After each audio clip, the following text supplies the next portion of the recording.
का एक विशेष वर्ग था जिसे नायक कहा जाता था। ये खास सैनिक अधिकारी हो गए जिनको नायक कहा जाता था। ध्यान रखिएगा सभी को। इन्हें वेतन के बदले स्थानीय शासन और सेना के रखरखाव के लिए कुछ विशेष भूखंड दिया जाता था। इनको शासन करना है तो वेतन मिलेगा, प्लस सेना भी रखना है तो इनको एक अलग तरह से पूरा एक भूमिखंड दिया जाता है इनको। भाई इसका सब इनकम तुम्हारा। उस भूमिखंड को क्या करता था? अमरम। याद रखना आपको ये भी। अमरम भूमि हो गया जिसका वेतन नायक को जाता था, पूरा रेवेन्यू जाता था नायक को। अमरम भूमि के आय का हिस्सा केंद्रीय शासन को जाता था, शेष का उपयोग नायकों द्वारा सेना प्रशासन अपने खर्च के लिए। ठीक, तीसरी बात हो गई। अमरम भूमि का प्रयोग करते थे इसलिए इनको अमर नायक भी कहते थे। नायक को क्या कहता था? अमर नायक। ठीक है। आंतरिक मामले में राजा हस्तक्षेप नहीं करता था, इनका पद वंशानुगत होता था और इनका स्थानांतरण नहीं होता था। ये मोस्ट इंपोर्टेंट बात है जो आपको याद रखना है। ठीक, यही प्रकार की सामंती व्यवस्था थी, है ना। अगला पॉइंट याद रखने की जरूरत नहीं आपको नायक के बारे में, है ना। जानकारी के लिए राजधानी क्षेत्र में नायकों के दो संपर्क अधिकारी थे। कैपिटल में नायक अपने दो अधिकारी को रखते थे, एक नायक का सेनापति था, दूसरा एक स्थानापति। ये भी याद रखना है। विजयनगर के पतन में नायककार व्यवस्था का महत्वपूर्ण कारण माना जाता है, ये अंडरस्टैंडिंग रखनी है। तो सभी को नायक का दूसरा नाम क्या हुआ? अमर नायक। ये कौन होते थे? प्रांतपति। इनका पद क्या होता था? वंशानुगत। इनका स्थानांतरण होता था? नहीं होता था। विजयनगर के पतन में इनकी महत्वपूर्ण भूमिका मानी जाती है। ठीक, दूसरा भी इंपॉर्टेंट है आयंगार व्यवस्था। ये भी आपको याद रखना है। प्रत्येक गांव का प्रशासन, मतलब जैसे याद होगा चोल काल में स्वायत्त शासन था, वैसे विजयनगर में भी स्वायत्त था। गांव के 12 लोग शासन का संचालन करते थे। उस 12 लोगों को आयंगार कहा जाता था। आयंगार क्या हो गया? अधिकारियों का समूह। ठीक, 12 अधिकारी नियुक्त जिन्हें संयुक्त रूप से आयंगार कहा जाता था। ये पॉइंट ध्यान रखना आपको। ये अवैतनिक अधिकारी थे, इन्हें राज्य पैसा नहीं देते थे, बल्कि ये अपनी भूमि पे कर नहीं देते थे। तो सभी को ठीक है। तो आयंगार कौन थे और अवैतनिक अधिकारी भूमि पे कर, ये दोनों बातें ध्यान रखनी है। इनका पद भी आनुवांशिक था। ठीक, ये ध्यान रखना आपको, बाकी कुछ जानने की जरूरत नहीं है। सैन्य विभाग को कंदाचार कहा जाता था, जान लीजिएगा इसको। दंडनायक सेनापति, ब्रैकेट में लिख लेंगे आप यहाँ पे ब्रैकेट में। नौसेना कमजोर नौसेना थी।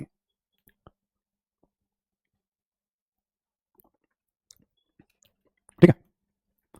राजस्व, आय के प्रमुख स्रोत भूमि कर है, संपत्ति पर कर है, उद्योग पे कर है, हर तरह के व्यवसाय पर, नाई बाल काटता है उस पर भी कर है, सबको कर देना था। उद्यान कर है, सिंचाई कर है, चारगाह कर है, विवाह पर कर है। ये कॉन्सेप्ट ध्यान रखिएगा। इतना ज्यादा कर आपको फिर मौर्य काल के बाद उस तरह का कर विजयनगर में दिखेगा आपको। ठीक, यहां पर ब्रैकेट में लिख लीजिएगा, ब्रैकेट में विधवा विवाह पर कर नहीं लिया जाता था। विधवा विवाह पर कर नहीं लिया जाता था, बहुत इंपॉर्टेंट है, कभी ना कभी एग्जाम में आएगा। ठीक है, विधवा विवाह पर कर नहीं लिया जाता था। तो इसमें कर याद मत रखिएगा, बस ऐसे विवाह कर भी था या विधवा विवाह बस याद रखिएगा। बहुत तरह के कर थे, ये कॉन्सेप्ट याद रखिएगा। दूसरा पॉइंट करों के नाम है, ये भी छोड़ दीजिए आप। तीसरा पॉइंट ध्यान रखिएगा, भूमि कर को शिष्ट या राय रेखा कहते थे, ये याद रखिएगा। ठीक है, और 1/3 से 1/6 भाग तक कर लीजिए, ये भी याद रखिएगा। 1/3 से 1/6 तक दिया जाता था। इसमें देखेंगे ब्राह्मणों को और मंदिरों को कम देना होता था, ये भी याद रखिएगा। ब्राह्मणों और मंदिरों से बहुत कम दिया जाता था। ठीक है, कृष्णदेव राय के काल में भूमि का व्यापक सर्वेक्षण कराया गया था, सर्वे, ये भी ध्यान रखना आपको। जो टोटल रेवेन्यू का कलेक्शन करता था पूरे पैसे, उसको कहा जाता था अठवने, ये भी ध्यान रखना आपको। कुदी एक शब्द है कृषक मजदूर के लिए। भूमि को जब भेजा जाता था तो कृषक मजदूर भी ट्रांसफर जाते थे उसमें। अब जो नया मालिक उसके लिए मजदूरी करेंगे साथ में। ठीक, एक शब्द है रत कौडगे, जो सैनिक मारा जाता था उसके परिवार को कर मुक्त भूमि दी जाती थी, ये भी ध्यान रखना आपको। ठीक, कर मुक्त भूमि उसको कहते थे रत या खत कौडगे। कुटगी छोड़ सकते हैं आप। सोने का सबसे प्रमुख सिक्का था वराह। ठीक, वजन याद रखते। चांदी के सिक्के को तार कहते थे, है ना। और यही लिख लीजिएगा आप कि विदेशी जो थे, विदेशी जो थे वे सोने के सिक्के को पैगोडा भी कहते थे, पैगोडा भी कहते थे। एक और लिखेंगे आप कि फनम विजयनगर में प्रचलित एक अन्य महत्वपूर्ण कॉइन्स था, सिक्का था फनम। एक और महत्वपूर्ण सिक्का था। ठीक है, अगले पेज पे आइए आप। सामाजिक विशेषताएं, यहां भी वर्ण व्यवस्था है। ठीक, दास प्रथा का प्रचलन है। ठीक है, कॉन्सेप्ट पता है आपको, समाज कैसे पढ़ते हैं हम लोग। मानव के खरीद बिक्री को वेश वग कहा जाता था। ठीक है, दिख रहा सभी को। पर्दा का प्रथा का प्रचलन नहीं था। सती प्रथा के प्रमाण मिलते हैं। ठीक है, सती प्रथा के प्रमाण मिलते हैं। यहां ब्रैकेट में लिख लीजिएगा कि बारबोसा नामक पुर्तगाली यात्री ने भी इसका उल्लेख किया है। बारबोसा नामक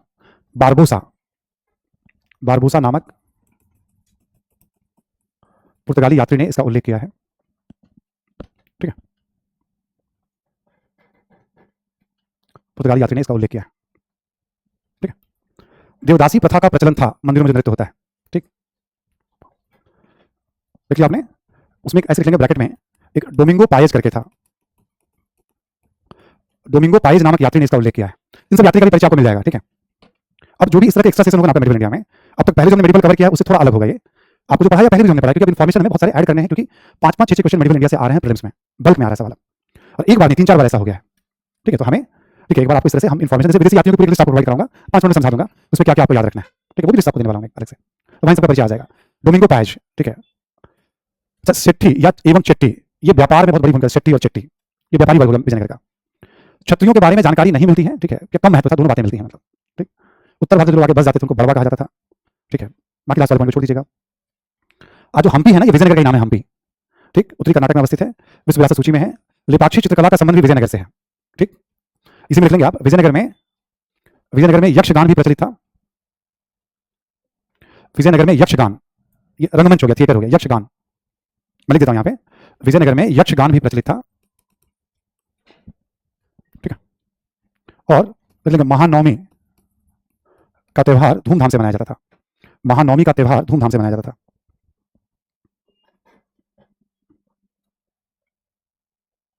स्थापत्य में आपको अलग से कुछ इसमें पढ़ने की जरूरत नहीं है, जो हमने करा रखा है उधर द्रविड़ स्थापत्य में काफी है, आपको मन करे तो देखिएगा इसमें, है ना। विजयनगर साहित्य पढ़ना है आपको, इंपॉर्टेंट है। तेलुगु साहित्य का सबसे ज्यादा विकास हुआ इस दौर में, संस्कृत, कन्नड़ और तमिल साहित्य सबका विकास किया विजयनगर शासकों ने। अगले पेज में देखेंगे आप, कृष्णदेव राय का शासनकाल तेलुगु साहित्य का स्वर्ण युग माना जाता है, बहुत ज्यादा विकास हुआ। उनके दरबार में तेलुगु के 8 विद्वान थे जिन्हें अष्टदिग्गज कहा जाता था। इनमें प्रमुख है पेरन्ना, नाम याद रखना है, आप कैसे लिखेंगे आपको देखना है, तो जान रखना, मना कर दिया, रखना रखना है। इनका किताब है स्वरचित संभव और मनुचरित, पेरन्ना की किताब है। तेनालीराम, ये बड़े जैसे बिरबल है ना, तेनालीराम थे, मतलब अकबर के दरबार में जो बिरबल थे। इनकी रचना है पांडुरंग महात्म्य। कृष्णदेव खुद एक लेखक हैं, उनकी रचना आमुक्त मालेदार तेलुगु में लिखा गया है, ठीक। एक श्रीनाथ नामक है जो देवरा द्वितीय के दरबार में थे, इनका भी जानना है। मधुरा विजयम गंगा देवी द्वारा इसे लिखा है।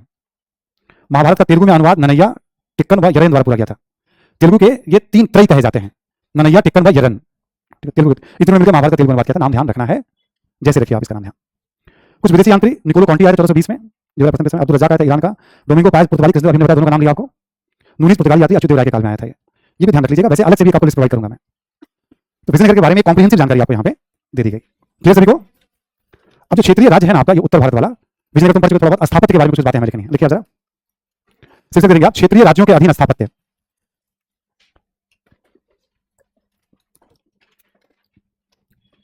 क्षेत्रीय राज्यों के अधीन स्थापत्य, ठीक है। आइए, स्थापत्य में हम लोग बंगाल से बात शुरू करते हैं। बंगाल, यहां लिखना उदाहरण में, बड़ा सोना मस्जिद, छोटा सोना मस्जिद, कदम रसूल मस्जिद, लूटन मस्जिद, लूटन इत्यादि, ठीक है। मतलब जब ये इस्लामिक शासन था बंगाल में तो बड़ी संख्या में मस्जिदों का निर्माण हुआ है। तो कुछ प्रमुख मस्जिद जैसे नाम आ गया आपके सामने, ठीक। विशेषता लिख लीजिए आप इसके, विशेषता लिख लेंगे आप यहाँ पे। एक तो ईंटों से अधिकांशतः मस्जिदों का निर्माण हुआ है, अधिकांशतः मस्जिदों के निर्माण में ईंटों का प्रयोग किया गया है, ठीक है। लिख लें आप, काले संगमरमर का भी प्रयोग किया गया है, काले संगमरमर का भी प्रयोग किया गया है, ठीक है। और काले संगमरमर का भी प्रयोग किया गया है, ठीक है। एक और पॉइंट लिख लेंगे आप इसमें कि अधिकाधिक गुंबदों का निर्माण, अधिकाधिक गुंबदों का निर्माण, ठीक है, गुंबदों का निर्माण। तो ये बंगाल से संबंधित हमारे पास कुछ एग्जांपल है। बंगाल हमने परिचय दिया आपको, बंगाल कब से कब तक था, क्षेत्रीय वस्तु उस दौर में क्या क्या बना, तो ये कुछ नाम और फीचर, ठीक। शासक का नाम कहीं नहीं लेते क्योंकि इसका कोई अंत नहीं होता है। आप ट्रैप है, बहुत लोकप्रिय जैसे मान लो बताया कृष्ण प्रथम, कैलाश मंदिर, जो बहुत प्रमुख है ना, वो आप थोड़ा बहुत ध्यान रख सकते हैं। आगे बढ़ते हैं हम लोग, बंगाल के बाद आ जाए जौनपुर, लिख लें आप, लाल दरवाजा मस्जिद, अटाला मस्जिद इत्यादि, लाल दरवाजा मस्जिद, अटाला मस्जिद इत्यादि, ठीक। विशेषता लिख लीजिए आप, ठीक है, कि लाल बलुआ पत्थर का व्यापक उपयोग, लाल बलुआ पत्थर का व्यापक उपयोग, ठीक है। लिखेंगे अपेक्षाकृत विशाल इमारतों का निर्माण, अपेक्षाकृत विशाल इमारतों का निर्माण, विशाल इमारतों का निर्माण, ठीक है। और इसी में लिख लेंगे आप, मीनारों का अभाव, मीनारों का अभाव, ठीक। तो ये हो गया आपका जौनपुर संबंधित एग्जांपल हो गया। अभी क्या, मालवा,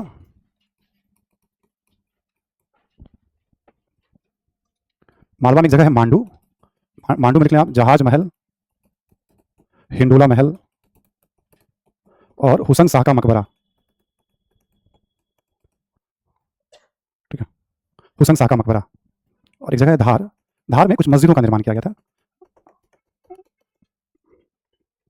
धार में मस्जिदों का निर्माण किया गया था, ठीक। यहां लिख लें आप एक विशेषता में एक पॉइंट, इमारतों के निर्माण में रंगीन टाइलों का भी उपयोग किया गया। पत्थर तो होती थी, रंगीन टाइल, ठीक, कलरफुल टाइल्स का भी उपयोग किया गया। ठीक है, मालवा के बाद आ जाए गुजरात। मालवा के बाद अब आप आ जाए गुजरात। ठीक है, गुजरात में लिख लेंगे आप अहमदाबाद शहर, जामा मस्जिद, चंपानेर में मस्जिद इत्यादि। ठीक है, इत्यादि यहां लिख लें आप। स्तंभों का अधिक उपयोग,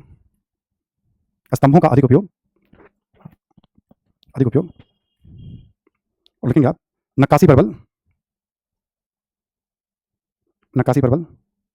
ठीक है, ये हो गया आपका। अब आप लिखेंगे ब्राह्मणी एवं क्षेत्रीय राज्य। ठीक है, यहां लिखेंगे आप महमूद गवां का मदरसा। ठीक है, वेदशाला ऑब्जर्वेटरी जो था। ठीक, वेदशाला, ये सब किसके समय बना? बहमनी के समय, जब बहमनी था। ठीक, फिर आप देखेंगे चार मीनार, बहुत फेमस है हैदराबाद का, हैदराबाद शहर। बीजापुर का गोल गुंबद, चार मीनार भी हैदराबाद में है ना, गोल गुंबद, और गोलकुंडा फोर्ट। ठीक, गोलकुंडा फोर्ट, ये सब बना क्षेत्रीय राज्य के समय, जब बहमनी के पतन के बाद क्षेत्रीय राज्य आ गए थे। तो ठीक है, जब बहमनी के पतन के बाद क्षेत्रीय राज्य आ गए थे, तो हैदराबाद चार मीनार, हैदराबाद शहर, गोल गुंबद और गोलकुंडा फोर्ट, क्षेत्रीय राज्य।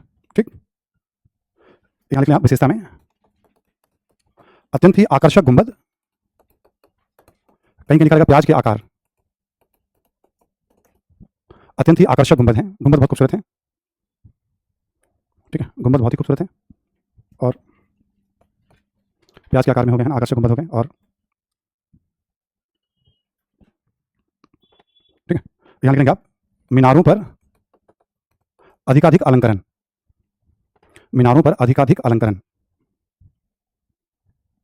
ठीक है, तो कुछ क्षेत्रीय एग्जांपल जैसे कहाँ है, क्योंकि पहले राउंड में ये किस दौर का है, मतलब मान लो तो दौर की समझ, राजनीतिक इतिहास जानना जरूरी इसलिए होता है ताकि हम उस दौर को थोड़ा सा अवेयर कर पाएं।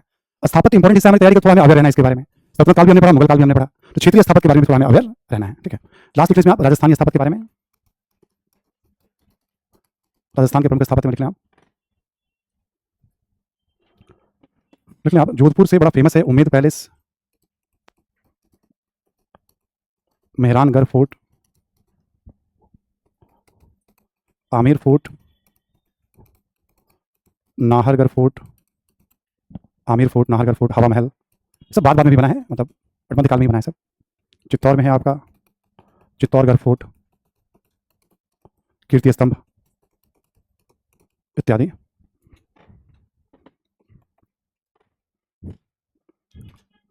लिखेंगे आप कि राजस्थान के स्थापत्य में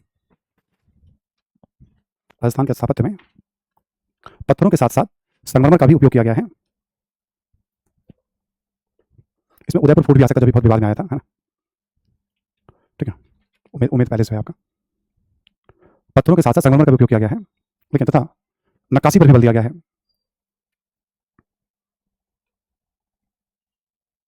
ठीक है, अगला लिखें जालियों, जाली जो होता है पत्थर से बनाया जाता है, ठीक है ना, जालियों एवं, लिखेंगे आप जाली, है ना, हवादार बनाने के लिए जालियों एवं छतरियों की अधिकता है। छाता जैसे स्ट्रक्चर खूब मिलेंगे आपको, जालियों एवं छतरियों की अधिकता है।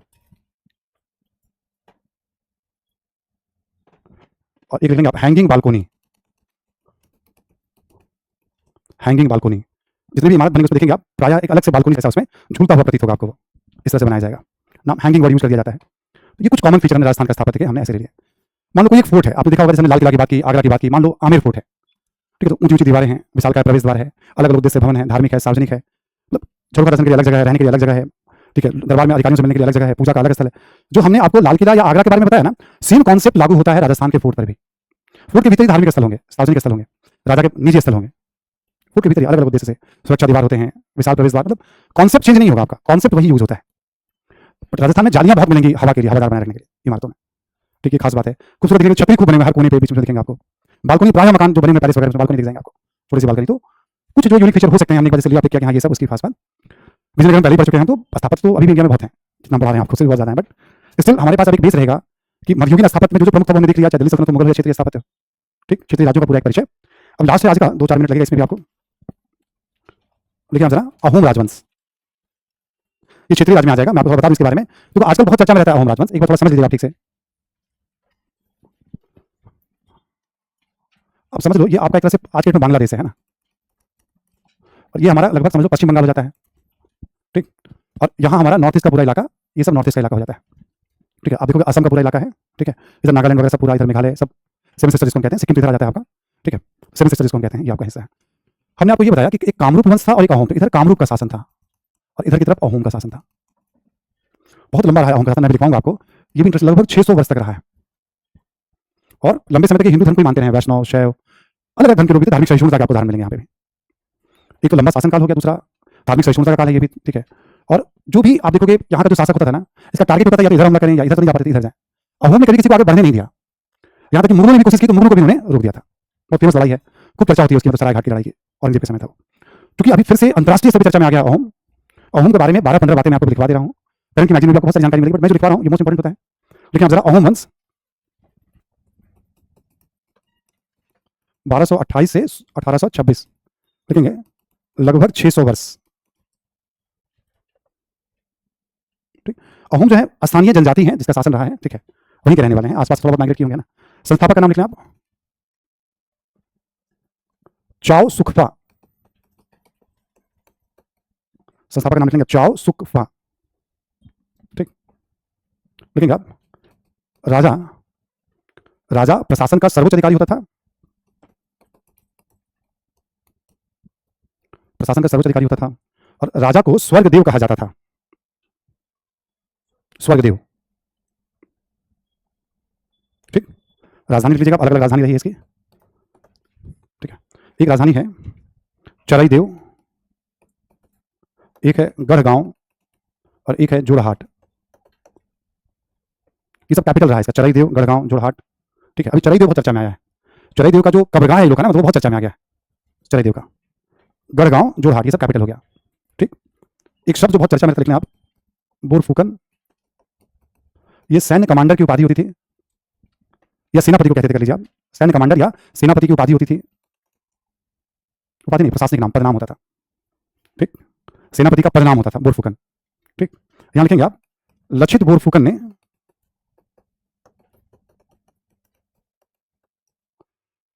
लक्षित बोरफुकन ने 1671 ईस्वी में सराय घाट की लड़ाई में, सराय घाट की लड़ाई में मुगलों के प्रसार को रोका था।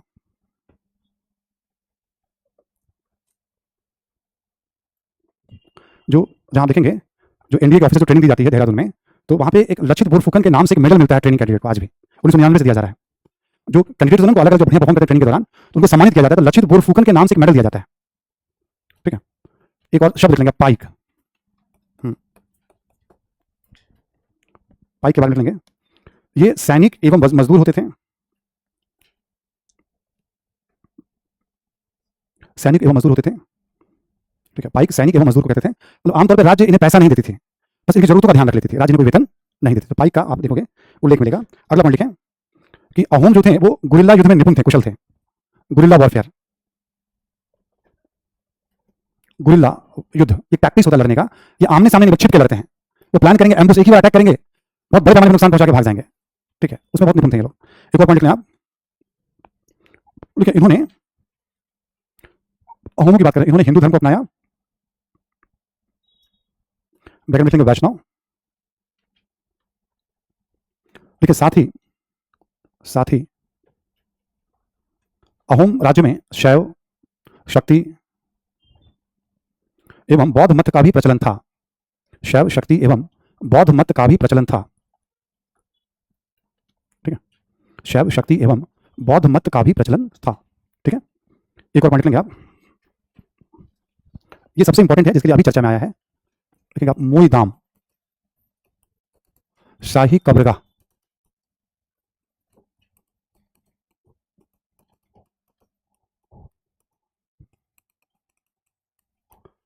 ठीक, शाही कब्रगाह, जहां राज परिवार के लोगों को दफनाया जाता था। ठीक है, इसके बारे में करंट में डिटेल में पढ़ेंगे, लेकिन यहाँ एक रेफरेंस बना रहेगा। ठीक है, यहाँ लिखेंगे आप, चराई देव जो जगह है, चराई देव के मोईदाम को यूनेस्को के विश्व विरासत सूची में शामिल किया गया।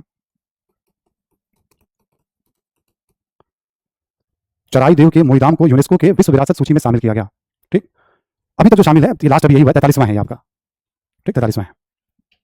ठीक है, तो और भी जैसे चावल की खेती को बहुत प्रमोट करते हैं लोगों ने, बहुत सारी जानकारी मैगजीन के थ्रू सकता आपको मिली, जब आप पढ़ेंगे इनके बारे में, मोईदाम के बारे में, तो है ना, यहाँ दफनाया जाता था। तो अहोमों का एक परिचय छोटा सा जरूरी हो गया था। और आपको याद होगा प्रथम बर्मा युद्ध 24 से 26, उसके बाद अहोम राजवंश का शासन समाप्त। मॉडर्न इंडिया में पढ़ेंगे आप अहोम विद्रोह, पढ़ने वाले भी हम लोग। मॉडर्न इंडिया में हम लोग पढ़ने वाले अहोम विद्रोह, अहोम राजवंश शासन, उसके बाद इनकी कहानी हमेशा के लिए खत्म हो जाएगी। ठीक है, तो लंबा शासन रहा, जिनका एक परिचय हम लोगों ने ले लिया अहोमों के बारे में। ठीक, तो ये है आपका आज का जो प्लान था हमारा, टारगेट। ठीक है, बहुत ज़्यादा कुछ नहीं है, लेकिन है फिर भी जाकर इसको संभाल लीजिएगा आज, मतलब थोड़ा बिखरा हुआ मामला है ना। मुझे लगता है ऐसा एक सेशन और हो जाए या 2 सेशन जैसा भी हो, मैक्सिमम 3 घंटे की मैं इसलिए लेता हूँ इस क्लास को ना, कि ये थोड़ा ज़्यादा इसमें हो जाता है। ठीक है, 3 घंटे का सेशन तो एक ही काफ़ी हो जाएगा, मतलब हो सकता है तो फिर आपको मेडिकल से मुक्ति मिल जाएगी आपको। सुन पाए ना सभी लोग? ठीक है, तो मे भी एक सेशन में ही आपको मुक्त कर दिया जाएगा। ठीक है, चलिए तब आज की सेवा समाप्त, है ना। Thank you everyone.